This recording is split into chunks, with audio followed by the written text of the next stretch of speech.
देश के 5 राज्यों में चुनाव होने हैं, जिसको लेकर बजट से लोगों को काफ़ी उम्मीदें थी। और इस समय इंडियन इंडस्ट्री एसोसिएशन की इस बजट की बैठक में जो बनारस में संपादित हुई है, हम लोग वहां मौजूद हैं, जहां इंडस्ट्रियलिस्ट हैं, अर्थशास्त्री हैं और चार्टर्ड अकाउंटेंट भी हैं। और इस बजट को माना जा रहा था कि यह चुनावी बजट साबित होगा, लेकिन क्या वाकई में चुनावी बजट साबित हुआ? अगर इस बजट को देखा जाए कि महंगाई के लिहाज से, तो वो कितना कारगर साबित होगा, नहीं जीएसटी के लिहाज से कितना कारगर होगा कि नहीं। सबसे पहले अपना नाम और परिचय दीजिए और उसके बाद इसको कितने नंबर देंगे। पहले अपना नाम।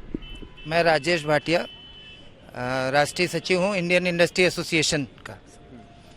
भाटिया साहब, कितने नंबर देंगे आज के बजट को? निर्मला सीतारमण ने अपना चौथा बजट पेश किया है। मेरे हिसाब से 6 नंबर दूंगा इसको। क्यों 6 नंबर? इसलिए कि राष्ट्र के हित का बजट है, इसमें कोई संशय नहीं है। लेकिन व्यक्तिगत रूप से एमएसएमई को जो उम्मीदें थी, उस उम्मीद पे कहीं खरा नहीं उतरा बजट। एमएसएमई कुछ ज़्यादा उम्मीद कर रहा था। दूसरा, आपने ये कहा कि चुनावी बजट है क्या, तो एक चीज़ जो अपने पिछले 7 सालों में प्रधानमंत्री जी का, इस सरकार के प्रधानमंत्री का जो बजट हम देखते आए हैं, कभी भी बजट चुनाव के मौसम में चुनावी बजट कभी भी नहीं रहा है। हमेशा इस सरकार ने चुनाव का समय हो चाहे कोई और समय हो, कड़े फैसले लिए हैं। इस बजट में भी उन्होंने इससे कोई परहेज नहीं किया। चुनाव मेरे लिए लगता है सरकार के लिए गौण है। देश सर्वोपरि है, देश के विकास के लिए जो बजट होना चाहिए बिल्कुल है। 1,40 करोड़ रुपए का जीएसटी कलेक्शन, एक सर्वकालिक सबसे बड़ा कलेक्शन जीएसटी का है। कहीं न कहीं हमें इस बारे में ये सोचना पड़ेगा कि ये कलेक्शन क्या हमारी बिजनेस ग्रोथ से, इंडस्ट्री की ग्रोथ से आया है, या ओवरऑल जो चीज़ों के रेट बढ़े हैं, जिस महंगाई की आप बात कर रहे हैं, जो हमारे रॉ मटेरियल्स के रेट आज 40, 50, 60, 70% तक बढ़ गए हैं, क्या उस वजह से ये जीएसटी कलेक्शन बढ़ा है? इस पे भी सरकार को एक शोध करना चाहिए, इस पे बातचीत करनी चाहिए। गांधी साहब, एक टैक्स स्लैब में छूट की हमेशा गुंजाइश रहती है, जिससे एक आम जो नागरिक है, आम लोग हैं, उनको फायदा पहुंचता है। तो क्या कहेंगे, इस तरह की कोई घोषणा नहीं हुई? देखिए, मिला जुला कर जहाँ तक इंडस्ट्री की बात है, इंडस्ट्री के लिए बहुत कुछ हम लोगों को अपेक्षाएं थी, कुछ उन्होंने ठीक भी किया। जैसे आज सीजीटी एमएसएमई के लिए उन्होंने दोबारा परिभाषित करने के लिए अनाउंसमेंट किया, उससे छोटे उद्योगों को लाभ मिलेगा। इससे कई लोग बेनिफिटेड नहीं हो पा रहे थे। दूसरा, जो ट्रांसपोर्टेशन की बात इन्होंने बजट में रखी है, उससे भी आज जो चीज़ है ट्रांसपोर्ट भाड़े वगैरह में लाभ मिलेगा। और मिला जुला के जहाँ तक पूर्वांचल की बात है, पूर्वांचल के लोगों की कुछ अपेक्षाएं थी। ये बैकवर्ड एरिया है और बैकवर्डनेस के नाते हम लोगों ने बराबर ये कहा है कि जैसे पिछड़े राज्यों का विकास हुआ, पिछड़े राज्यों के विकास की तरह यहाँ बैकवर्डनेस सारे संसाधन हैं, लेकिन एक स्पेशल एक जोन बनाकर इसका विकास किया जाना चाहिए। ये बताइए, महंगाई एक बहुत बड़ा मुद्दा है। हाँ। क्या इस बजट से महंगाई पे कुछ नियंत्रण आ पाएगा? हाँ, अवश्य आएगा। एमएसएमई के संदर्भ में इनडायरेक्ट में इन्होंने क्रेडिट लिमिट बढ़ाया है।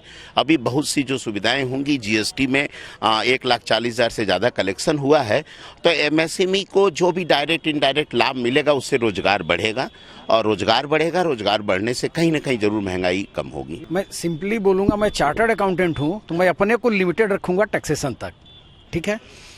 किसी भी टैक्सेशन पॉलिसी का सबसे बड़ी चीज होती है कि उसमें कोई भी चेंज रिट्रोस्पेक्टिव ना हो।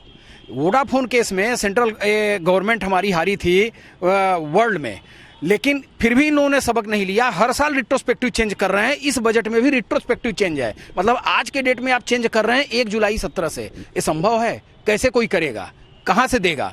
तो ये टैक्स की सिंप्लिसिटी के लिए रिट्रोस्पेक्टिव चेंजेस को बंद करना चाहिए, जो कि ये गवर्नमेंट भी नहीं बंद कर रही है। इवन अभी 1 जनवरी को इन्होंने एक नोटिफिकेशन लाया और रिट्रोस्पेक्टिव चेंज कर दिया। ये पिछले डेटों से चेंज करके टैक्स को वसूलना ये अच्छी बात नहीं है। इस लिहाज से मैं इसको अच्छा नहीं मानता हूँ। ये बताइए, जीएसटी का एक बहुत बड़ा जो कहा जाए रेवेन्यू हुई है जीएसटी से, तो किस तरह देख रहे हैं आप, और कितने नंबर देंगे आज की बजट? जाहिर बात है, आप सरकारी अधिकारी, सरकारी मुलाजिम हूँ, तो मैं तो 10 में 10 ही दूंगा, और वास्तव में 10 में 10 लायक है मेरे हिसाब से। सस्टेनेबल डेवलपमेंट की बात की गई इसमें, और आने वाले 5 साल 6 साल का एक रोड मैप तैयार किया गया है। तो ये एक बहुत बड़ी बात है कि सरकार आगे की चीज़ों को सोच के चल रही है, और वर्ल्ड में जो चीज़ें हो रही है उसके कंटेम्प्रेरी हम लोग यहाँ पे भी करने की कोशिश कर रहे हैं। तो तो ये मेरे हिसाब से बहुत अच्छी चीज़ है। क्योंकि एमएसएमई के लिए उन्होंने काफ़ी कुछ प्रोविजंस हम लोग जो एक्सपेक्ट करते थे उन्होंने नहीं किए हुए हैं। फिर भी दो चीज़ें उन्होंने काफ़ी अच्छी की हैं कि वाइब्रेंट विलेज का काम किया है जिसमें कि कनेक्टिविटी हो जाएगी विलेजेस से, और एक जो 4 लॉजिस्टिक पार्क बना रहे हैं जिससे कि कहीं भी किसी को भी माल बेचना करना या भेजना होगा उसमें काफ़ी फ़ायदा मिलेगा। ये काफ़ी एक अच्छी चीज़ हो रही है। चुनाव सर पे हैं, चुनाव होने शुरू हो गए, नामांकन भी शुरू हो गया है, तो क्या लग रहा है चुनावी बजट इसको होना चाहिए था? नहीं, यहाँ होना चाहिए था लेकिन चुनावी बजट है नहीं। इन्होंने देश को सर्वोपरि रखा है, ये अच्छी बात है, लेकिन हम लोग चाह रहे थे कि जो छोटे मध्यम वर्गीय लोग हैं उनके लिए कुछ स्पेशल चीज़ आती है या पूर्वांचल के लिए कुछ स्पेशल आता वो नहीं आया, उस तरह निराशा है। तो पूर्वांचल के लोगों को, यहाँ के इंडस्ट्रियलिस्ट को, यहाँ के चार्टर्ड अकाउंटेंट और शास्त्रियों को पूरी उम्मीद थी कि यहाँ के लोगों को कुछ अलग से तोहफा मिलेगा, लेकिन वो उम्मीद खरी साबित नहीं हुई। और जहाँ तक नंबर्स की बात है तो मिली जुली प्रतिक्रिया रही और नंबर भी 5 से लेकर 7 तक के बीच में लोगों ने दिए हैं।